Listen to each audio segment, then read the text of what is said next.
Halo teman-teman semua, pada video kali ini kita akan membahas mengenai metode terapi untuk penderita diabetes tipe 2, diabetes mellitus tipe 2. Di video sebelumnya kita sudah bahas bagaimana kita menterapi para penderita diabetes tipe 1 dengan menggunakan metode injeksi insulin. Sekarang kita akan beralih ke metode pengobatan untuk diabetes tipe 2 menggunakan obat-obatan yang bersifat oral atau yang dilakukan pemberiannya lewat mulut. Nah, kelompok obat oral dari penderita diabetes tipe 2 itu ada bermacam-macam. Yang pertama adalah kita akan membahas dari alpha glucosidase inhibitor. Nah, alpha glucosidase inhibitor ini merupakan suatu jenis golongan obat anti diabetes yang bekerja dengan membantu memperlambat proses pencernaan atau proses absorpsi dari karbohidrat kompleks, yaitu biasanya berupa pati dan juga gula pasir untuk masuk ke dalam peredaran darah. Jadi biasanya alpha glucosidase inhibitor ini akan bekerja pada sistem pencernaan kita. Nah, contohnya itu adalah acarbose dan juga mixilitol. Lokasi kerja di sistem pencernaan khususnya pada lambung. Lalu kita sudah tahu waktu parunya 3-7 jam, pembuangan sisa metabolit obat itu lewat feses atau proses devakasi, punya efek samping seperti hipoglikemik, sakit pada bagian perut, dan juga diare. Lalu yang kedua ada biguanide. Biguanide ini merupakan kelompok obat anti diabetes yang kedua, itu biasanya bekerja dengan sebagai inhibitor pada proses glikogenesis dalam liver. Artinya adalah menghambat proses pembentukan glukosa yang terjadi di dalam hati. Lalu yang kedua, dia juga bisa berperan sebagai inhibitor penyerapan glukosa di dalam sistem pencernaan dan juga menstimulasi penyerapan glukosa di dalam jaringan otot. Lalu dia juga bisa untuk berfungsi menajamkan kesensitifan reseptor glukosa. Contohnya adalah metformin. Nah, biasanya metformin ini tidak bergerak sebagai individu atau monoterapi, tapi bisa digabung dengan obat-obatan anti diabetes lain seperti metformin dengan glucosid, metformin dengan agoleptin, metformin dengan repagludin. Lokasi kerja kita sudah tahu tadi ada di liver, di otot, dan sistem pencernaan. Nah, informasi lain, waktu parunya 2 jam, lalu obat ini tidak dimetabolisme ternyata, lalu punya efek samping seperti rasa metal di mulut, masalah gastrointestinal, defisit vitamin B12, dan asidosis laktat. Lalu yang ketiga kita punya DPP4 inhibitor atau dipeptil peptidase 4 inhibitor. Nah, ini cara kerjanya adalah membantu merangsang pankreas untuk memproduksi insulin. Jadi ada juga pada beberapa penderita diabetes tipe 2 ternyata produksi insulinnya berkurang. Nah, pilihan obat DPP4 inhibitor ini dapat dijadikan pilihan untuk terapi bagi penderita diabetes tipe 2.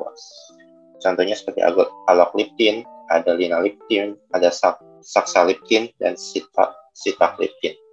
Lokasi kerjanya ada di pankreas, terutama di sel beta pankreas. Lalu berikutnya ada GLP-1 agonis, disebut dengan glucagon-like peptide 1 reseptor agonis. Itu memiliki mekanisme kerja dengan mengurangi nafsu makan dan juga menurunkan kecepatan pengosongan lambung. Jadi artinya adalah memperlambat proses pencernaan sehingga orang tidak terangsang untuk makan dan makan. Itu contohnya ada albiglutid, ada dulaglutid, ada exenatid, dan semaglutid. Lokasi bekerjanya ada di sistem pankreas dan juga sistem pencernaan. Lalu kelompok obat oral berikutnya ada peglinitid. Itu membantu melepaskan insulin dari pankreas. Pada pasien tertentu bisa menyebabkan hipoglikemik yang berlebihan. Contohnya itu seperti nateglinid dan repagludin. Lokasi kerja dari pankreas. Lalu informasi lain, absorpsinya cukup cepat, di metabolisme di hati, durasi aksi 4-5 jam. Biasanya dikonsumsi sebelum makan 3 kali sehari. Efek samping bisa hipoglikemik dan kenaikan berat badan. Lalu berikutnya ada sulfonylurea. Ini berfungsi dalam menstimulasi pankreas dalam produksi insulin. Cara kerjanya hampir sama dengan DPP4 inhibitor. Contohnya seperti glimepiride, glipisid, tolasamid, dan gliburid. Organ targetnya ada di pankreas. Lalu yang terakhir ada thiazolidinedione, itu menurunkan konsentrasi gula dalam hati, meningkatkan kepekaan insulin di otot dan di lemak. Itu contohnya adalah rosiglitazone dan pioglitazone. Nah, itu mekanisme kerjanya itu berada di hati. Ini obat ini cukup bagus karena absorpsi 99%, waktu paru 3-4 jam, yang eliminasi di feses serta urin.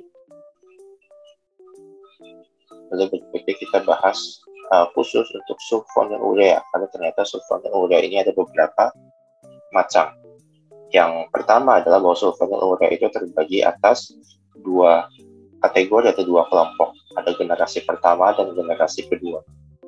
Generasi pertama itu juga dibagi lagi, ada yang short acting, itu contohnya tolbutamide, ada intermediate acting, contohnya tolasamid, dan long acting, contohnya adalah chlorfuramide.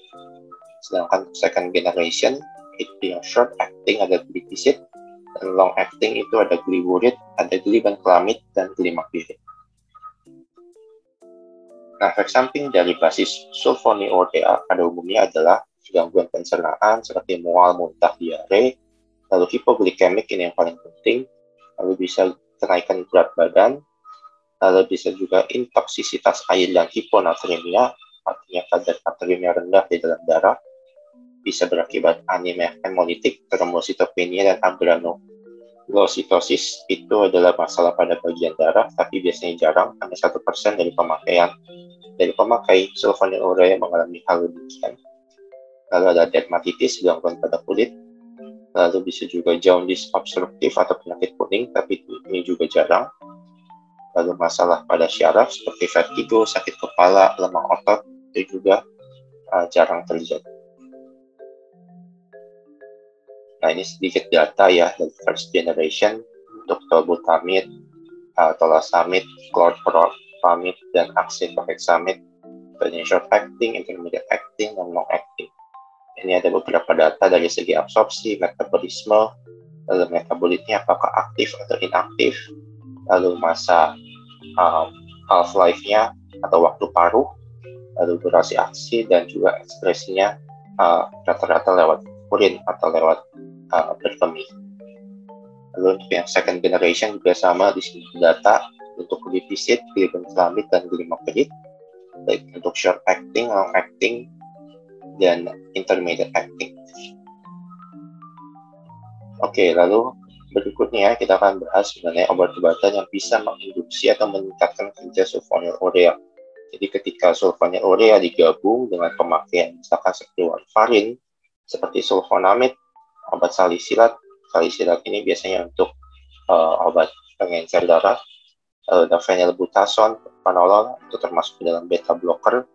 Chloramphenicol, antibiotik, dan fluconazole itu semuanya bisa menginduksi atau meningkatkan proses kerja dari sulfonylurea. Jadi ini sebenarnya cukup baik ketika ada terapi gabungan dengan obat-obatan berikut ini.